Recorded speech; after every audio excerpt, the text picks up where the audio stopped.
32세 한인 교사가 초등 여학생 12명을 성추행한 혐의로 체포됐습니다. 뉴저지 트랜짓이 오는 7월부터 요금을 15% 인상합니다. 마이크로소프트 직원으로 위장해 $30,000 이상을 편취한 2인조 사기꾼이 체포됐습니다. 롱아일랜드 의사가 개길식을 보러 트레일러를 타고 이동하다 추락해 사망했습니다. 아름다운 제품에서부터 아름다운 사회를 만들기까지 키스는 뉴욕에서 시작하여 현재는 전 세계 12,000명의 직원들과 함께 끊임없이 도전하는 기업입니다. 사람을 생각하고 존중하는 기업. 키스는 한인들이 사회의 주인공이 될 수 있도록 든든한 버팀목이 되겠습니다. 글로벌 뷰티 기업 키스.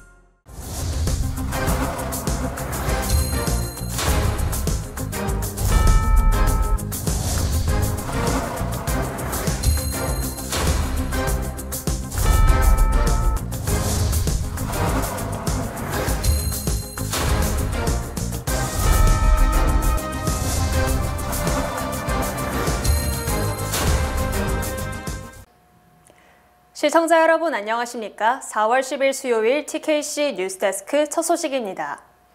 커네티컷주 한인 교사가 여학생 12명을 무더기로 성추행한 혐의로 체포, 기소돼 충격을 주고 있습니다. 커네티컷 스탠포드 경찰은 어제 스트로베리 힐스 초등학교 교사인 33세 남성 앤드류 박 씨를 지난 5일 여학생 12명의 성추행 등의 혐의로 체포했다고 공식 발표했습니다. 스탠포드 경찰은 지난 2월 23일 커네티컷주 아동가족보호국의 신고에 따라 박 씨에 대한 수사를 시작했으며 이미 학교에서 정직 처분이 내려진 상태입니다. 스탠포드 경찰이 공개한 체포영장에 따르면 성추행 피해자는 13세 학생 6명, 12세 학생 4명, 11세 학생 2명 등 모두 12명으로 박 씨 학교의 학생들로 드러났습니다. 스탠포드 경찰은 5학년 담당 교사인 박 씨가 교실에서 사탕이나 음식 등을 나눠주면서 여학생들을 껴안고 엉덩이를 부적절하게 만진 혐의를 받고 있으며 일부 여학생의 이마에 키스를 하기도 했다고 밝혔습니다. 또 여학생 농구팀 코치로서 농구 연습을 마친 뒤 자신의 차에 여학생을 태우고 가면서 다리를 만졌고 일부 여학생들에게 자기야라고 부르고 사랑한다고 말한 혐의를 받고 있습니다. 특히 일부 피해 여학생들은 박 씨의 행동으로 극도의 불편함을 느꼈다며 부모 또는 다른 교사들에게 이를 신고한 것으로 밝혀졌습니다. 경찰은 박 씨에게 4급 성폭행과 미성년자 상해 위험, 16세 미만 불법 성접촉 등 각 피해 학생마다 3건씩 36건의 혐의가 적용됐다고 설명했습니다. 한편 아이오와주 파예트 카운티 32세 한인 남성 최모 씨는 자신이 일하던 주유소에서 미성년자 등 다수의 동료를 성폭행한 혐의로 체포, 기소됐습니다. 뉴저지 트랜짓 이사회가 오늘 오전 15% 요금 인상안을 통과시켜 오는 7월부터 요금이 인상됩니다. 오늘 뉴저지 트랜짓 이사회는 요금 15% 인상안을 두고 투표를 진행해 찬성 9표 대 반대 0표의 만장일치로 인상안을 가결시켰습니다. 그에 따라 뉴저지 주민들은 오는 7월부터 대중교통 이용 시 15% 인상된 요금을 적용받게 됩니다. 이번 인상은 거의 10년 만으로 뉴저지 트랜짓이 $1억 넘는 예산 적자에 직면한 가운데 진행됐습니다. 앞서 팬데믹 이후 승객들의 대중교통 이용률이 저조해지면서 전국의 대중교통기관들이 공통적인 어려움을 겪고 있는 가운데 뉴저지 트랜짓은 연방정부 자금을 지원받아 적자를 메꿔왔습니다. 이번 인상안은 이러한 자금이 소진될 위기에 따라 제안된 것입니다. 또한 이사회는 오늘 인상안과 더불어 기존 플렉스패스 할인 혜택을 없애기로 했으며 편도 티켓은 구매일자로부터 30일이 지나면 만료되게 됩니다. 마이크로소프트 직원으로 위장해 83세 남성으로부터 $30,000를 편취한 중국계 2인조 사기꾼이 체포됐습니다. 나소 카운티 경찰은 8일 46세 젠셴 유와 47세 롱첸을 대절도 혐의로 체포했습니다. 그들은 지난 1월 자신들이 마이크로소프트의 직원이라고 주장하며 83세 롱아일랜드 남성으로부터 약 $30,000를 편취했습니다. 경찰에 따르면 피해자는 1월 18일 오후 1시경 자신의 컴퓨터에서 해당 컴퓨터는 손상됐으며 도움을 받으려면 컴퓨터 화면에 표시된 번호로 전화해야 한다는 알림을 받았습니다. 남성은 화면에 표시된 번호로 전화를 걸었고 전화를 받은 남성은 자신이 마이크로소프트 직원이라고 주장했습니다. 그는 피해자의 휴대전화와 개인 은행 계좌에서 의심스러운 활동이 감지됐다며 이를 해결하기 위해 피해자에게 현금 16,000달러를 인출해달라고 요청했습니다. 피해자는 이를 따랐고 다음날 신원을 알 수 없는 남성이 돈을 받으러 그의 집에 찾아왔습니다. 피해자는 이후 또다시 현금 15,000달러를 인출해달라고 요청을 받았고 그 다음날 한 남성이 돈을 받으러 집에 도착했습니다. 피해자는 이후 세 번째 연락을 받았으나 그는 이번에는 이를 거부하고 경찰에 이들을 신고했습니다. 젠셴유와 롱첸은 모두 대절도 혐의로 기소됐습니다. 개기일식을 보러 트레일러를 타고 고속도로를 달리던 한 롱아일랜드 의사가 트레일러에서 떨어져 사망하는 사건이 발생해 주위에 안타까움을 주고 있습니다. 58세 모니커 워로네카는 지난 토요일 딸과 함께 2024 에어스트림 트레일러를 타고 케이프 빈센트에 있는 한 에어비앤비 숙소로 개기일식을 보러 이동하고 있었습니다. 워로네카의 남편은 트레일러가 연결되어 있는 픽업 트럭을 운전 중이었습니다. 그때 바람이 불어 트레일러의 문이 열렸고 워로네카는 문을 닫으려 노력하는 도중 트레일러 밖으로 튕겨져 나갔습니다. 워로네카는 도로에 머리와 어깨를 부딪혔고 인근 병원으로 이송됐지만 끝내 사망했습니다. 당시 트레일러에 함께 탑승하고 있던 그녀의 딸 헬레나는 우리는 매우 조용하고 느린 시골길을 8시간가량 운전해서 이동했고 그중 마지막 20분 정도는 트레일러에 타도 괜찮을 거라고 생각하고 트레일러에 옮겨 탄 거였다고 당시 상황을 말했습니다. 워로네카는 스토니브룩 어린이병원의 소아과 의사로 동료들은 그녀가 환자들에게 헌신하는 차분하고 친절한 사람이라고 말했습니다. 뉴욕주 법은 차량의 트레일러를 연결해 이동하는 동안 트레일러 내부에 사람이 탑승하는 것을 금지하고 있습니다. 연방정부 학자금 보조 프로그램 FAFSA의 오류에 따라 각 대학의 FAFSA 제출을 포기하는 학생이 급증하는 등 올해 대학 입시가 파행으로 치닫고 있습니다. 전미 대학 진학 네트워크는 지난 3월 29일 기준 고교 12학년 학생 중 35%만이 대학의 연방정부 학자금 보조 신청서 FAFSA를 제출했으며 이는 지난해 같은 기간 49%에 크게 못 미치는 것입니다. 특히 뉴욕주 12학년은 39.2%만이 FAFSA를 제출, 지난해 같은 기간보다 무려 24% 급감했으며 뉴저지주도 FAFSA 제출률이 41.9%로 지난해보다 20%가 줄었습니다. 이처럼 FAFSA 제출률이 급감한 것은 연방교육부가 FAFSA 양식을 간소화한다며 대대적인 개정을 했지만 이에 대한 준비를 소홀히 함으로써 FAFSA 접수와 심사가 제대로 이루어지지 않고 있기 때문입니다. FAFSA 신청은 예년에는 10월에 시작됐지만 지난해에는 12월 말로 크게 지연됐고 그나마 제대로 접수가 되지 않아 대학 측에 대한 통보도 3월 이후 시작됐지만 현재까지도 제대로 되지 않고 있습니다. 대학 진학생들은 희망대학에 FAFSA를 제출하고 대학은 연방학자금 보조를 고려 학생들에게 학비를 통보하므로 현재 FAFSA를 제출하지 못했다는 것은 FAFSA 없이 학비를 산정한다는 것이어서 학비도 모른 채로 학교를 선택하는 불상사가 발생하고 있습니다. 대선 최대 경합주인 애리조나주에서 160년 전 사문화된 낙태금지법이 부활됨으로써 올해 대선 최대 쟁점이 될 것으로 전망됩니다. 애리조나주 대법원은 어제 산모 생명이 위태로운 경우를 제외하고는 임신 중 모든 시기에 낙태를 전면 금지하는 과거의 주법을 다시 시행할 수 있다고 판결했습니다. 애리조나주 대법원은 4대2로 연방법이나 주법에 1864년 법령의 운영을 금지하는 조항이 없다며 따라서 1864년 낙태금지법이 지금 시행될 수 있다고 밝혔습니다.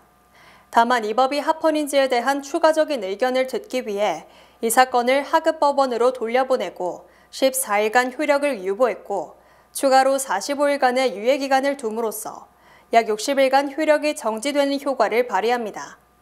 약 160년 전인 1864년 제정된 이 법은 강간이나 근친상간에 따른 임신도 예외로 인정하지 않고 낙태를 금지시키고 있으며 사실상 사문화됐다가 다시 부활한 것입니다. 이에 따라 현재 임신 뒤 15주간 낙태 시술이 허용됐던 애리조나주는 낙태가 전면 금지되고 낙태 시술을 하는 의사나 낙태를 돕는 사람은 최소 2년에서 최대 5년의 징역형을 받을 수 있습니다. 애리조나주 대법원의 이 같은 결정은 지극히 비이성적 결정이라는 비판이 쏟아지고 있으며 트럼프 전 대통령이 지난 8일 낙태권은 각 주의 결정에 맡긴다며 기존 입장을 수정했으나 앞으로도 이 문제를 둘러싸고 극렬한 국론 분열이 예상됩니다. 트럼프 전 대통령이 지난 8일 낙태권 관련 입장을 180도 선회하면서 린지 그레이엄 연방상원의원 등 측근 의원들과 갈등을 빚고 있습니다.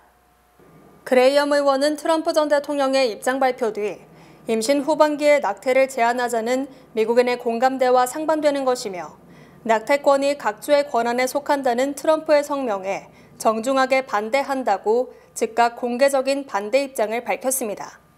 이에 대해 트럼프 전 대통령은 트루스 소셜을 통해 그레이엄 의원을 지지한 나 자신을 자책한다며 그레이엄이 사우스캐롤라이나주 연방상원 의원에 승리한 유일한 이유는 나의 지지 때문이었다며 극렬한 분노를 표출했습니다.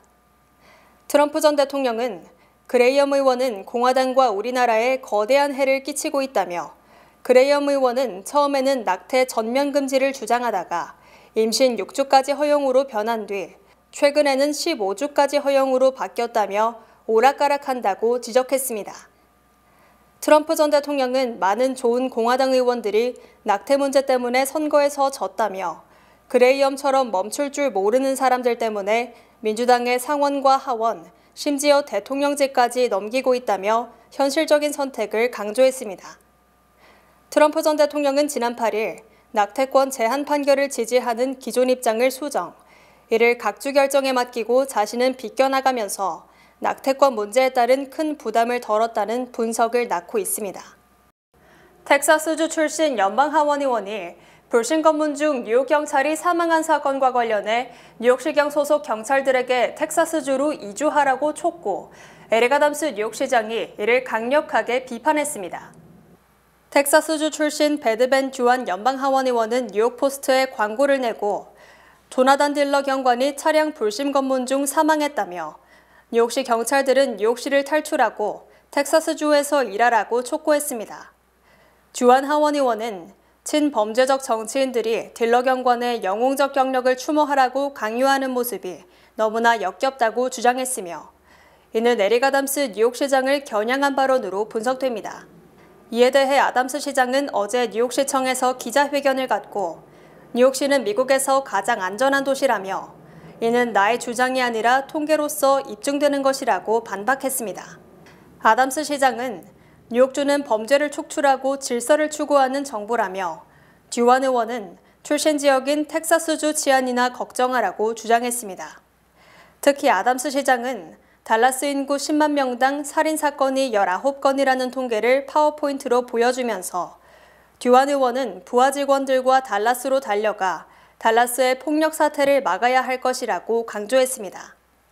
이에 앞서 듀안 의원은 어제 뉴욕포스트에 사법당국에 종사하는 신사숙녀 여러분, 뉴욕시를 탈출해서 텍사스로 이주해야 할 시점이라는 조롱성 광고를 게재했습니다. 뉴욕 뉴저지 가정의 대부분이 전체 소득의 20%를 양육비로 지출하는 것으로 나타났습니다. 온라인 대출업체 랜딩트리의 조사에 따르면 뉴욕주 가정의 월 평균 소득은 $1,867인 반면 평균 양육비는 $1,151로 소득의 18.8%를 양육비로 지출하는 것으로 집계됐습니다.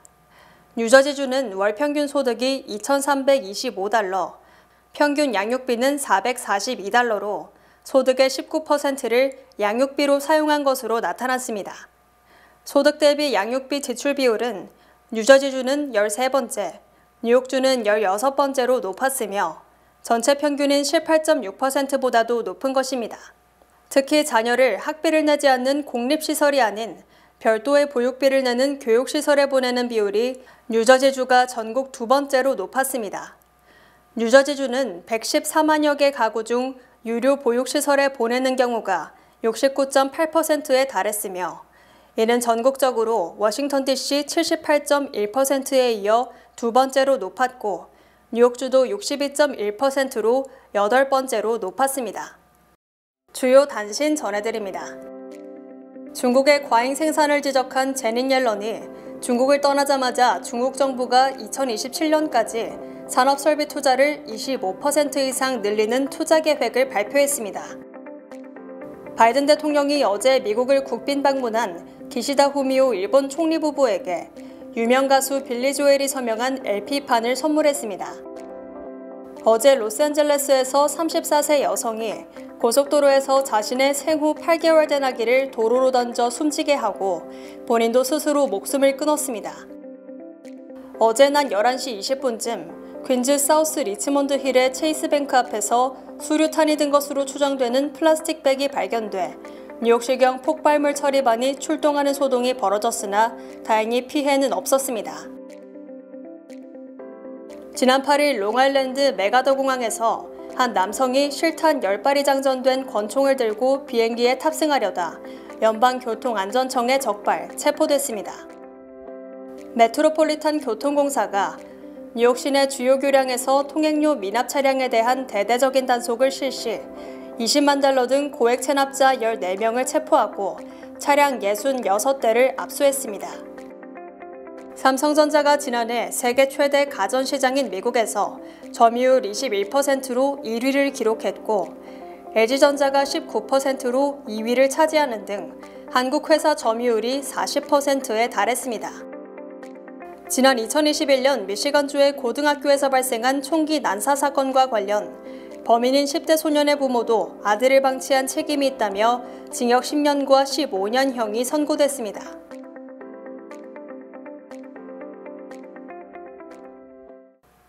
날씨 전해드립니다. 목요일은 내일은 바람이 많이 불고 비가 내리겠습니다. 낮 최고 기온은 61도, 최저 기온은 55도입니다. 해 뜨는 시간은 6시 22분, 해 지는 시간은 7시 31분입니다. 이상으로 주간 날씨와 세계 날씨 전해드립니다.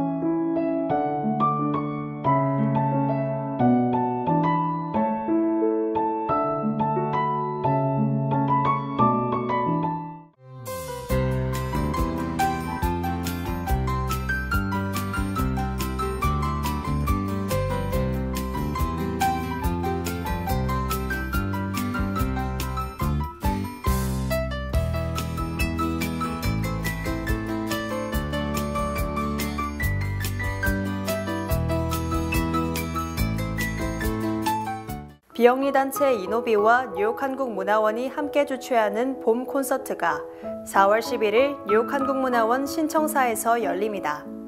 바이올리니스트 스테판 제키브, 클라리네니스트 김유나, 그리고 피아니스트 신창용까지 세계적으로 유명한 젊은 한인 클래식 음악가들이 선보이는 특별 음악회, 많은 관심 부탁드립니다.